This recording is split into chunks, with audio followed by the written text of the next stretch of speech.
Why the book? Let's get that right off the bat. Well, it was I felt I had a unique story. I'm sure everyone starts this off with to say, well, I felt I had the unique story, but I, Right. I really have something with, I've been asked for a couple of years now, even before Cobra Kai hit, would you ever write about the making of that film that has been so inspirational and impactful for decades and, became part of pop culture and sort of a celebratory look back at the film in pop culture, my life, and all that. And when Cobra Kai hit, and now and then the pandemic hit. Now I had, okay, what am I going to do now? We're on lockdown. I started to write down chapter titles, and I started to write down little paragraphs of the journey and walking in these shoes, and sort of what I've gained from it through my life and what the experiences have been, and the sort of behind the scenes, never been told stories of the making of How You Catch a Fly with Chopsticks, or the casting of Arnold from Happy Days Now, the great Pat Morita as Mr. Miyagi. I mean, how those things came to fruition, because when I tell those stories over a cup of coffee or at dinner, everyone just leans in.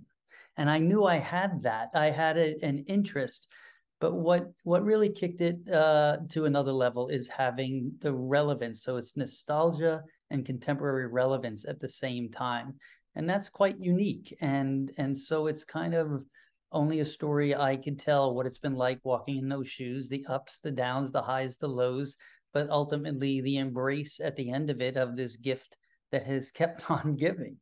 Why do you think the Karate Kid is so popular, Ralph? Why?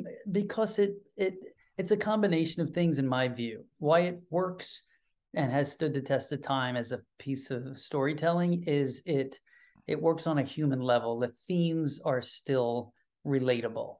Mentorship, bullying, uh, fatherless teen, single parenting, moving to a new town, fish out of water, overcoming obstacles, good over evil. You could check down a bunch of boxes, and that in storytelling, those are good human relatable stories, themes. Um, the pop culture of it all, what the internet has done, what get 'em a body bag memes, what sweep the leg, why I hear that at every sporting event, or get them a the wax on of it all. I mean, just the Mr. Miyagi magic of it, that secret sauce of that character, which really is the Karate Kid. Mr. Miyagi is what separates it from just another, an 80s overcoming obstacle kid teen movie. That adds another dimension. So, I mean, it's all those pieces, I think, why it has stood the test of time. And then, of course, is the kick legal or not? Then it becomes Well, something we else. know it's not legal, Ralph. I mean, we know that kick is not a legal kick, right? Right, right, right. Whatever it takes to continue the discussion for decades on end is what it is. I think So, I think it's fun. It's yeah, fun. no, that's great. How did it come across your desk, your agent, your world back in the day, the script for you? I just come off the film The Outsiders, I've heard of which that. was a big break for me and a great role in a Francis Ford Coppola movie with a couple of actors that might have worked since.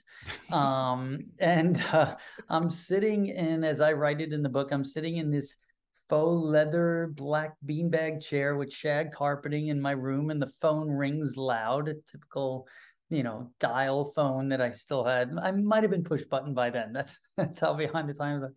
I pick it up, and they said there's a script called The Karate Kid being made by the guy who made Rocky. The first thing I said was, Karate Kid? Is this an after school special? A Right. cartoon? What kind of title is that? Clearly one that I would be carrying for the rest of my life that I didn't know at the time. And they were sending a script to read for, I didn't know if it was the director or the casting director at that point. And then I'm on the train from Long Island on the Long Island Railroad heading to New York City to meet with John Avildsen, who directed Rocky of all movies. And my first reading with him is actually, you can see it on YouTube. He posted it years later.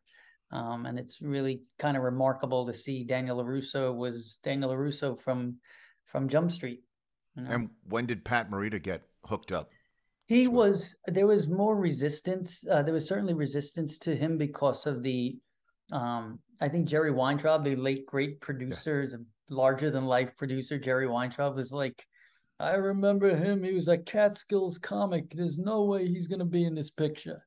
They were looking at Toshiro Mifune or, these great Akira Kurosawa, Seventh Samurai actors. Because Miyagi had humor written into the role, but he also had great dramatic depth. So it's amazing because there is nobody else but Pat Morita. I mean, and it was John Avildsen and his casting director that pushed for that and forced everyone to see Pat's tape, and then it was about putting us in a room together, and it was instant ease of chemistry. I don't know how to. That's how I describe it. It really, I call Pat and his soulful magic.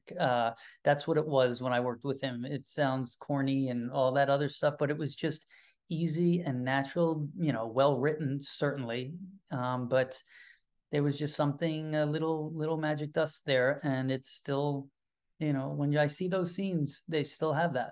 Catch the Rich Eisen Show every single day on the Roku channel, 12 to 3 Eastern, for free.